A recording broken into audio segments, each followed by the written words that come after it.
वर्ष 2016 की बात है। पेशे से इंजीनियर रेलवे के एक बड़े अधिकारी की सेवानिवृत्ति में केवल 2 साल बचे थे। सामान्य रूप से सरकारी कर्मचारियों के रिटायरमेंट का समय जब निकट आता है तो उनसे अंतिम पोस्टिंग की पसंद पूछ ली जाती है। पसंद की जगह अंतिम पोस्टिंग इसीलिए दी जाती है ताकि कर्मचारी अपने अंतिम 2 साल में मकान इत्यादि बनवा ले और रिटायर होके सेटल हो जाए और आराम से रह सके। पर उस अधिकारी ने अपनी अंतिम पोस्टिंग मांग ली ICF integral coach factory Chennai में, जहां रेल के डिब्बे बनाने वाला कारखाना है। रेलवे बोर्ड के चेयरमैन ने उनसे पूछा कि क्या इरादा है। वो इंजीनियर बोला, अपने देश की अपनी खुद की सेमी हाई स्पीड ट्रेन बनाना चाहता हूं।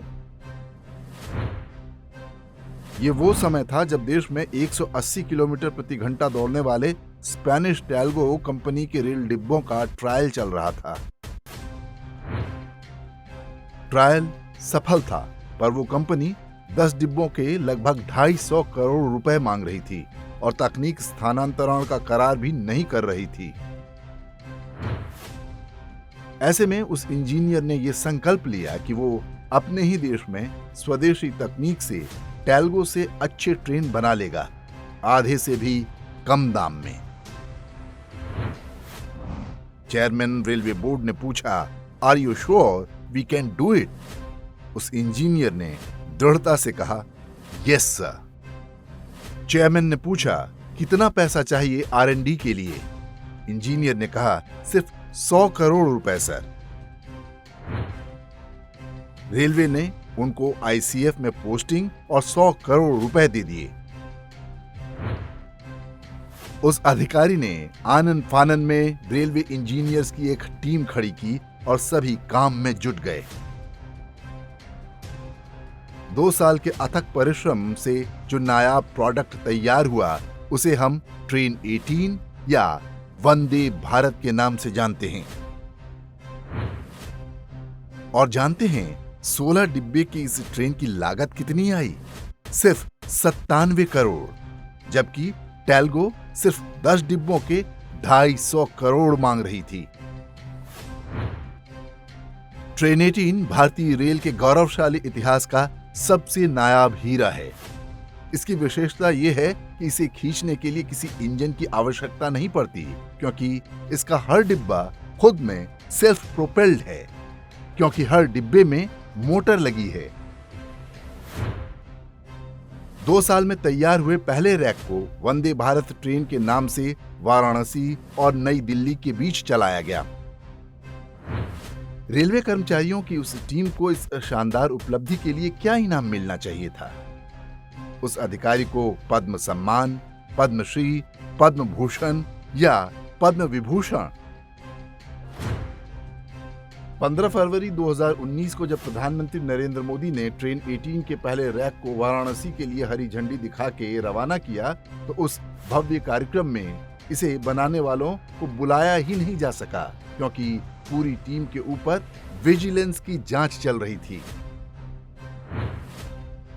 विपक्ष में बैठे लोग इस उपलब्धि को, नए भारत की नई रेलगाड़ी को पचा ही नहीं पा रहे थे। उन्होंने आरोप लगाया कि ट्रेन 18 के कलपुर्जे खरीदने में टेंडर प्रक्रिया का पालन नहीं हुआ। ICF ने अगले 2 साल यानी 2020 तक ट्रेन 18 के 100 रैक बनाने की महत्वाकांक्षी योजना बनाई थी, पर नई ट्रेन बनाना तो दूर, पूरी टीम ही विजिलेंस जांच में उलझ कर रह गई। सभी अधिकारियों, इंजीनियरों को ICF से दूर अलग अलग स्थानों पर भेजना पड़ गया। भारत विरोधी ताकतें, सत्ता लोलुप विपक्ष अपने इरादों में काफी हद तक कामयाब हो गया। केवल अच्छे लोगों की चुप्पी के कारण हमेशा देशभक्तों का बलिदान हुआ है। साल भर जांच चली, पर कुछ नहीं निकला। कोई भ्रष्टाचार था ही नहीं, सो निकलता क्या? कहां तो 2 साल में 100 रैक बनाने वाले थे, एक भी नहीं बना। जांच और R&D के नाम पर 3 साल बर्बाद हुए, वो अलग।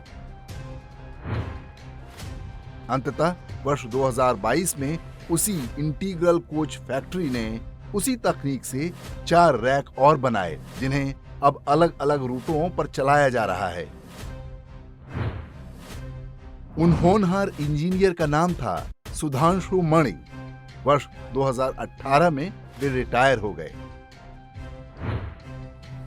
इस देश में ट्रेन 18 जैसी विलक्षण उपलब्धि के लिए उनके हाथ केवल इतनी उपलब्धि आई कि आज भी अधिकांश भारतीय उनके बारे में नहीं जानते। अपनी कहानी पर उन्होंने एक पुस्तक लिखी है जिसका नाम है माई ट्रेन 18 स्टोरी। आप चाहें तो उसे खरीदकर इस कहानी को विस्तार से पढ़ सकते हैं। पिछले दिनों जब एक वंदे भारत ट्रेन भैंस से टकरा गई और उसका अगला हिस्सा क्षतिग्रस्त हो गया, तो फिर से उसकी डिजाइन की आलोचना आरंभ हो गई। विपक्षी नेताओं ने व्यंग किए। भारतीय मीडिया ने वंदे भारत की सुरक्षा पर प्रश्न चिन्ह उठाते हुए लेख छापे, जबकि अगले ही दिन ट्रेन फिर से पटरी पर दौड़ रही थी, क्योंकि आगे का वह हिस्सा बड़ी आसानी से बदला जा सकता था। वैसे ही जैसे कोई कार पंचर हो जाए तो उसकी स्टेपनी बदली जाती है। केंद्र सरकार ने ट्रेन 18 बनाने वाले अधिकारियों पर थोपे गए झूठे केस तो हटवा दिए, लेकिन उनके करियर में हुए नुकसान की भरपाई कौन करेगा? वंदे भारत ट्रेनें नए नए रूट पर दौड़ रही हैं। अधिक किराए के बावजूद हर जगह उनकी मांग है। ये कहानी बताती है कि भारत के अंदर और बाहर ऐसे ढेरों शत्रु बैठे हैं जिन्हें भारतीयों का हित सहन नहीं होता। ये विदेशी शत्रुओं से भी अधिक खतरनाक हैं। हमें एक सजग नागरिक के रूप में इन्हें पहचानना और रोकना होगा।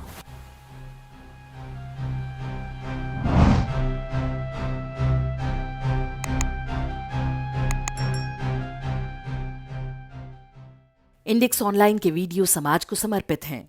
आप इनको डाउनलोड करके जैसे चाहे वैसे प्रयोग कर सकते हैं। चाहे तो आप हमारे टेलीग्राम चैनल से जुड़ सकते हैं।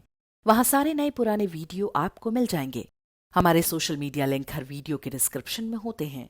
हमारा एकमात्र उद्देश्य हिंदू समाज को जागृत और एकजुट करना है। इसमें सहभागी बने। धन्यवाद।